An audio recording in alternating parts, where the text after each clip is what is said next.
since I started, I've had 7 leads come through and 5 are regulars now. That's pretty good. That's a really good sign. And if you do that, add a couple of regs every week, you will have a really good business by 6 months. Oh, but my biggest factor was going into this. Every lead that I get, got to treat them like gold. So welcome to the Jim's Mowing podcast, the Jim's Group podcast, Nathan, because this will be a great one because we interviewed you, I reckon, around a month or two ago at the last training, and we've got you on after 30 days, or how long has it been since training? Less than 30 days. Yeah, it's probably been, this will be my second full week of... Awesome. 14 days into it. So we got 14 days into it from training. So this is a great sort of time to see how everything's going, because obviously starting a business is not easy, and just sort of talk about your experiences and how's everything been. But first off as well, if people don't know a little bit about your background with Jim's Mowing, do you want to just share a little bit about how you got involved with it? So my dad has currently still got a Jim's Mowing franchise. He's had one for 27 years. And when I was on school holidays as a kid, I always used to go out with him, make a little bit of pocket money on the side. Had never had the intention of opening up my own. And I just woke up. It was playing on my mind for quite a while, like, what do I do with myself, my career-wise? And I've always had a slight passion for it. So I thought, you know what, I might as well take a plunge and go out on my own. And yeah, now we're here. And what were you doing prior? I worked for a plumbing company. Yeah. And did you just have enough of it, or you want to be your own boss, or what was the thing for you? Be my own boss. Yeah, yeah. And I've seen what my dad can do, and I thought, why not? And I know we'll try and get your dad on, but he want to come on. Bit of stage fright. Stage fright. I'm sure it'll be fine. But yeah, 27 years in businesses, I reckon there might be less than 3% of people who do that. So well done to your dad for doing that. And that's a great thing. He's been around with gyms for so long. He would have been around, probably be one of near the oldest franchisees in terms of longevity. So maybe top 10 or top 20, I think. I was about to turn 1 when he started. Yeah, that's amazing. And so you probably have had more, time to sort of research everything, and you've actually just seen it from your dad firsthand. So, in those years watching your dad do his business, what did you notice about it, and what did you sort of think? Well, the biggest thing I took away was hard work will get you far. Yeah. If you're willing to put into it, a lot's going to come back your way. And when you say that, like, is that just like with your dad's work schedule? Is that he was out for a long time, or it wasn't? It wasn't more of a work schedule sort of component. It was more like the way you talk to people is what you'll get back. Like, if you treat a customer with 100% respect, they'll give you the world. Mm-hmm. And in regards to your dad's business, how big is your dad's business currently? Has he scaled it back a bit, or? No, for some reason it keeps going forward. How big is his business? Oh, he's got a few regular clients. He looks at, I couldn't even tell you how much, because I can guarantee you he doesn't even know how much. But like, he's always willing to, like, he's 55, he's always willing to do more. Like, new jobs, new customers, he's always willing to do more. So your dad, if he's 55, he started it, he wasn't that old when he started, what? Yeah, it would have been about 24, 25. Yeah. So he's sort of grown up in the business, which is awesome. Yeah. And from your dad's perspective, how's he sort of found the changes over the years? Because a lot of it would have changed in gyms, and it's just gone from a smaller company to a lot bigger one. Well, when I finished the training, the first thing I said to him, the first day of training actually, and the first thing I said to him, I said, you got to stop living in the dinosaur age. You got to get on these gyms jobs and gyms online. He goes, what's that? I go, throw your diary in the bin. Okay, this thing is golden. Like, it just helps you track everything. He goes, you got to teach me how to use it. We've got some, I think we've got some good training material being done by that. But yeah, Jim's Jobs is an awesome app, and nothing wrong with the diary. A lot of the guys still use a diary, but you can now, Jim's Jobs is pretty good if you get on with it. It's made for the mowing guys, really, so it's a good one for you guys. Exactly. Now, first 2 weeks in business, Nathan, you've gone from training into doing the business. Maybe what are maybe some of the hard things been for you from doing it? Well, the season that we're currently in. Yes, a bit of rain coming cold now. Yeah. Winter. That's probably the only thing, that stopped me a little bit is the rain. Yep. And the work coming in. But other than that, it's been a whirlwind. Like, each day is something new. You don't know what to expect. And how have you gone with the business side of it, like doing your invoicing and things like that? Perfect. Yeah. Using Jim's Jobs, obviously? Yes. Yeah. Now, how do you just are you sending invoices after every job on the site, or how do you do it with your? I won't leave a job until that customer's got an invoice. Oh, really? Okay, so you go back in the vehicle, just get your phone Yeah. out and just do the Yeah, I'll do phone, and some prefer, like the older customers prefer a hand invoice or written invoice. Yeah. And I just give them a written invoice. And with scheduling and things like that, how you been going with that? Good. I take it as it comes, Joel, to be honest. At the moment it is a bit quiet. Yeah. So whatever comes my way, really, like if I've got to go a bit further out then work backwards, I will. Yeah, so I'll just take it as it comes. Like I really don't, at the moment, I don't really have a schedule like of what areas I target first. Sure. It's just what comes in and then I'll go from there. Did you buy a new sale or did you buy some clients? New sale. Okay, so you're starting from scratch at the start of winter. It's a pretty challenging thing. It's probably the hardest thing to do in Jim's Mowing is what you've done. My former staff member Greg used to do our videos, did that, and it's a tough start doing that. 100%. Did you realize that when you did it, or were you tempted to wait till spring, or what was? No, like for me, I remember sitting down and I was scrolling through the gym's website and I came to the frequently asked questions, and they said when the best time to start a franchise, and I clicked on and they go winter. I'm like, yeah, because it gives you time to see how things run and the process of it all. And I said to myself, for me, I got to do it. I got to do it now. Like, I'm going to do something. I got to do it straight away. And I just slowly, after training, I think we finished training on the Saturday. The Monday was my last day of my old job. Tuesday, I spent picking up all my equipment. Then Wednesday, I actually started. But yeah, no, I wasn't going to wait till spring because I know come springtime, it's going to be chaos. Yeah, that's true. And how do you go with your quoting? How have you gone with quoting? Because that can always be a tricky thing for new people. Good. Like, obviously me, I've got my dad to fall back on. Yeah, yes. If I'm not sure of how to quote some, just flick him a couple of photos. But for me, like, I've just gone off past judgment, Joel. Like, what I've seen him quote people and try working within the same. And what do you try and sort of work off for yourself? Like, do you have a set rate for yourself, or how are you sort of judging your own? Oh, something my dad always taught me, never quote a job off a photo or never without seeing it in person because it can be very deceiving. So obviously I'll say to a customer, look, more than happy to come and give you a quote. I just don't quote over the phone or video. That's a good thing. And most customers are okay with that, or how do you get around that objection? Yeah, and most customers prefer me to come here so they can put a name to the face. Yeah. And just say, hi, my name's Nathan, I'm here, would you like a quote? And, since I've started, I've had 7 leads come through. Yeah. And 5 are regulars now. That's pretty good.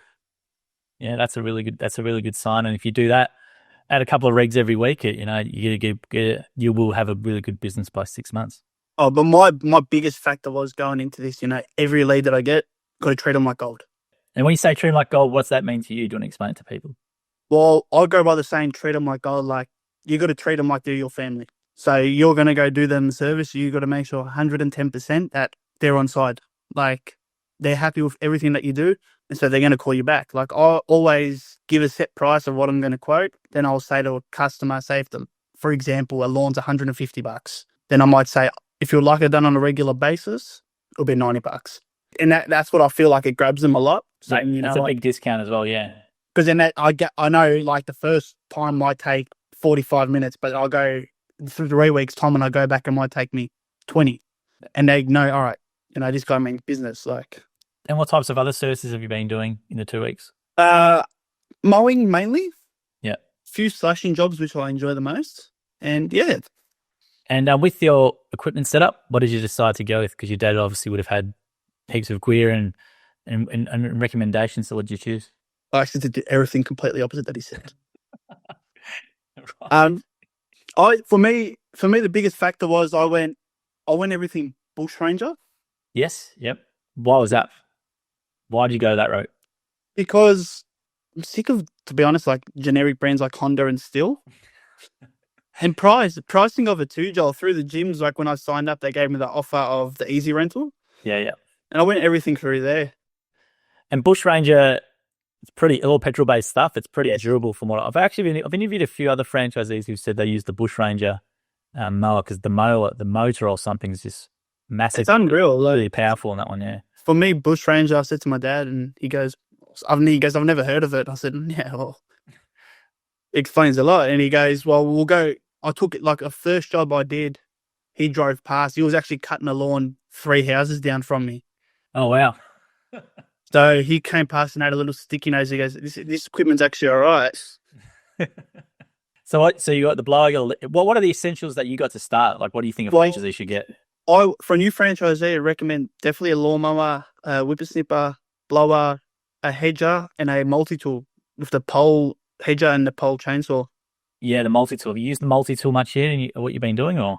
Yes, I have. So I've done a few little hedges and a few small trees. Yeah. And yeah, it's been unbelievable. It's been a game changer. Yeah, multi-tools are really good. I think John always recommends them in training and stuff like that. And how have you gone? How did you find the mowing component held you in good stead to do what you're doing? Because it's a mowing component. A lot of people think you come and you train with a line trimmer and a mower, which is not the case. It's more theoretical based.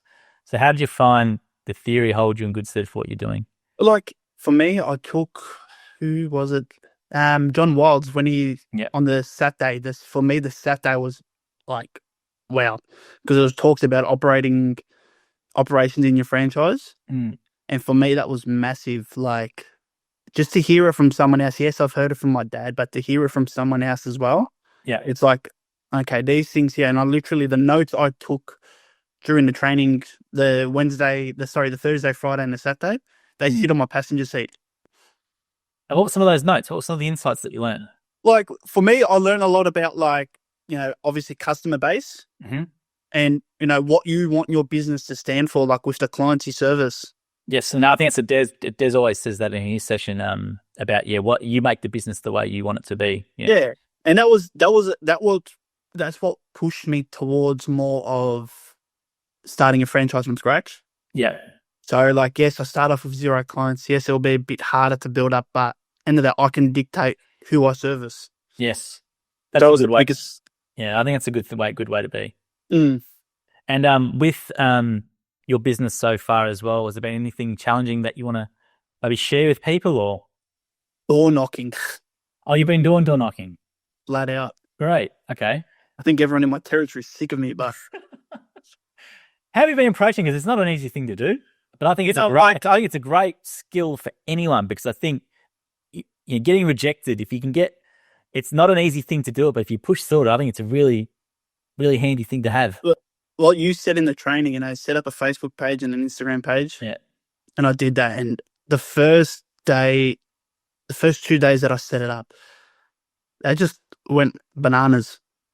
Like my first full week was based off Facebook jobs, like people reaching out on Facebook. Then I went down the route of, all right, yes, there's one job here, one job there. Then I went down the route went to real estate agents. I picked up 2 real estate agents in my territory off that. Then I went. How'd you get that? Did you do that by just going into their offices? Yeah. I knew one of them because he used to manage my rental property, and he reached out when he saw my Facebook page. Then another one I went into, and I just said, look, I'm the new local gardener within the area. Here's a few business cards. Actually, I didn't have business cards at the time because I was still on order. I used the generic brochure. Yeah. And I just literally wrote my number on there with a marker. Yep, cool. I said, anything, reach out. And they've actually reached out. I don't know if I actually did one job for them today. So that's great. Which was good. But door knocking, that's a challenge on its own. How do you approach it? Because it sounds like, it is a challenging skill, which is why I sort of talk about the, if you need to do paperwork to use the groups. But how do you approach it? You just knock on the door? I'll just start on one end of the street. I'll park my car and I'll take business cards I'll still do door knocking every day. Like I'll just take a handful of business cards. I'll knock on the door. Yeah. If they answer. If not, I'll just leave a business card in the letterbox. I'll just say, hey, how you going? I'm the new local Jim's Mowing within the area. Here's my business card with my name and my number. If you got anything that you need done, reach out and I'll be happy to give you a free quote. It works and it doesn't work. When you say it doesn't work, what do you mean? Like I've had people, saying that you're pestering me. I'm saying, look. Oh, really? Yeah. Yeah. It just depends on the type of people that are around. Yeah. But it's paid off, Joel, like with a few door knocks. Well, let's talk about the positive then. Yeah. So so how's it paid off? My first ever door knock I got a job out of it. That's great. And they're a regular customer, or they're Yes, regular customer. So there you go. How much could that be worth to you? Yeah, it's like again, like some people. Obviously, I see that some people might be scared to approach, Yes. but if you approach them, they'll be like, "Well, actually, I need this and this done." Yeah. So I think it's a good muscle to train as well. I think getting rejected a lot or getting out of your comfort zone is a really, really good thing to do, and not enough people do it. And I think door knocking is a great way to do it. Door to door sales, door to door knocking. It's a really good. It's probably one of the toughest gigs you can do. 100%. And I found, like when the first person said, "No, I'm not interested," Yeah. it made me more hungry. But they know you're in the area as well now. That's the thing. They might not be interested now, but if they do need someone, hopefully they go, "Jesus," they will remember the act of someone coming to their home, which is getting more personal, unless people do it.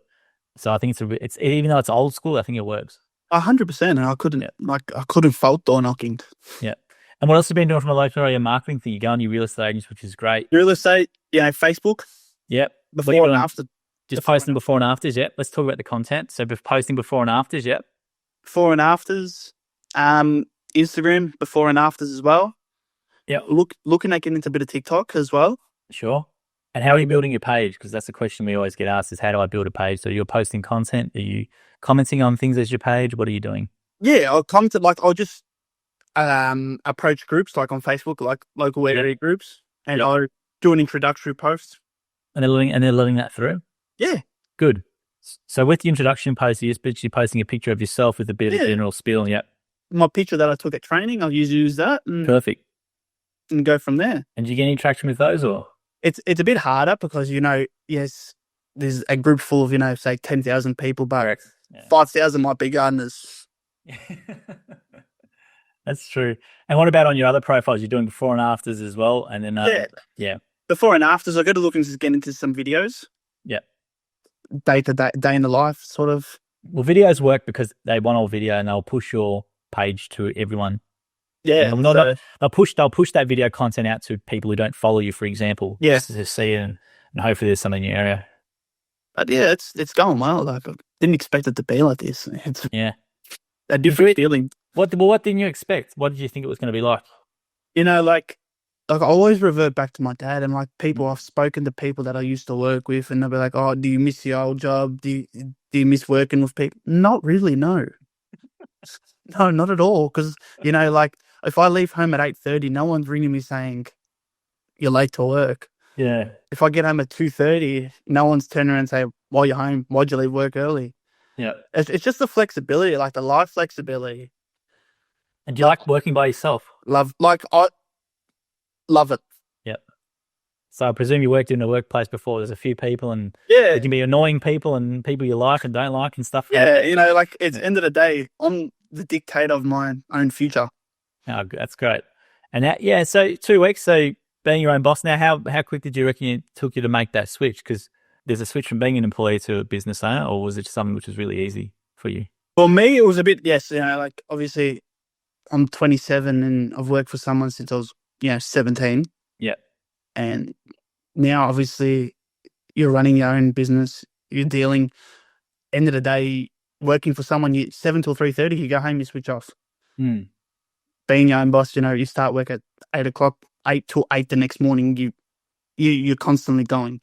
Yeah. You're thinking of ways to improve and make things better. Yeah. But like I keep telling people, like, they're like, "Oh, as if you'll go cut grass for a living." I say to them, you laugh now. You say that now. But like people reach out, and there's especially with gyms, there's a good support base. Like my franchise has been remarkable. Who's your franchisor? John Formosa. Oh, Johnny, yeah. Everything, like anything I need, I'll reach out, bang, straight away I get a phone call. That's cool. That's good to hear.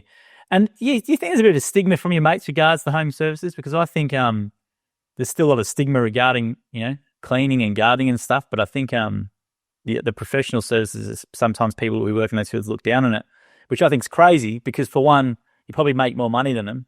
2, you're your own boss. And 3, you're going to be healthier and happier in the long run over them. So what do you think from that perspective? What I say to my mates is, I said, well, if you need someone to come cut your grass, don't call me if you got something to say. But no, like a lot of my mates, they do work for people, and I say to them, if you feel like I I never pictured myself doing this. Yeah. I never did. But, an opportunity came. I had a thought, and I thought, you know what? If I can be my own creator, why not? I think it's a good point you make, Nathan, because I think people, especially working corporates and stuff, have this identity. So when you meet someone, you go, "Hi, I'm Joel." The next question will be, "What do you do?"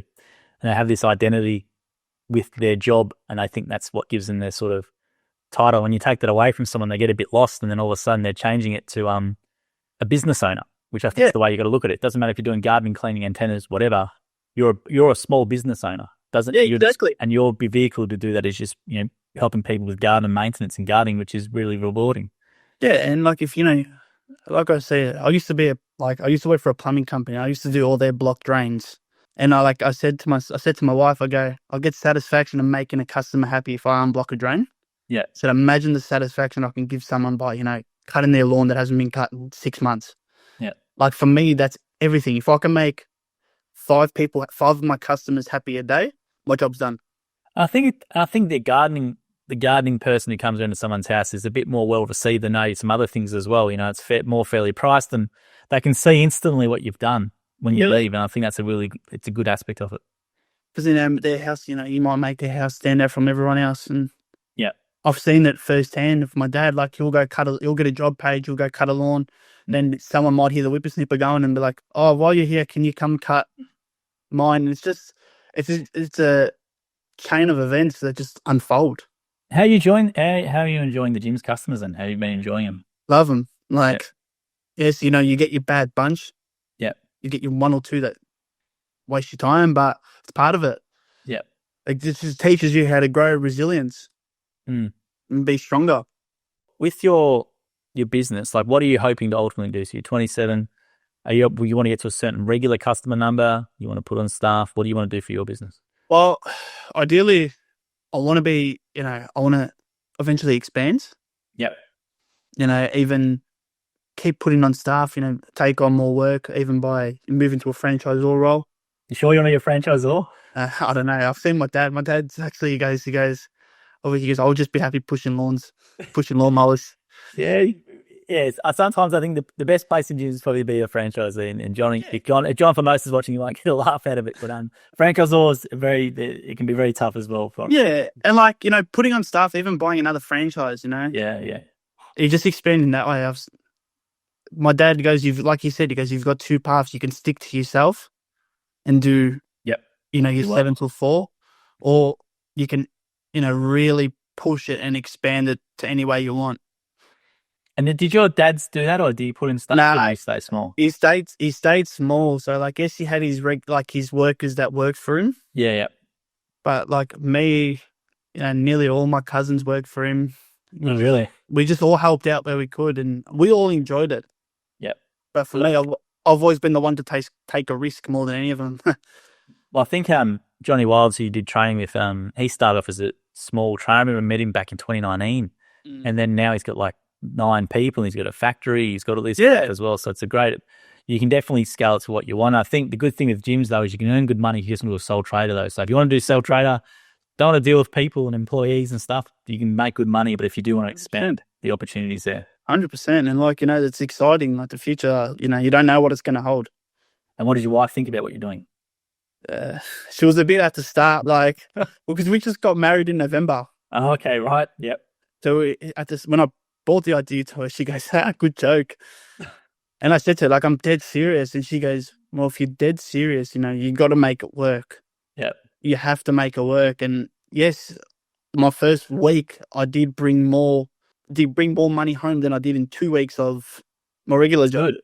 That's good to hear. She goes, "Oh, it does work." But she's, obviously she's been the biggest support and it's helped through so much. Without her, I wouldn't have been able to obviously get this going. It's great to hear. And is there anything else I haven't asked you, Nathan? I'm sort of trying to think what else I can ask you because you're only 2 weeks in. Is there anything else I haven't asked you that I should ask you? Well, I would say the biggest thing I could say to someone that's, probably, when this comes out and someone watches it, you're tossing and turning about doing it, just do it. If you're in the ability that you can do it because it made me feel 100 times better.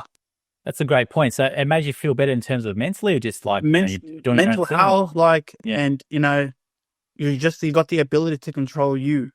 Yeah. You don't have to answer to anyone. Like you can still do the things you love. Like I coach soccer, for example, right? Mm-hmm.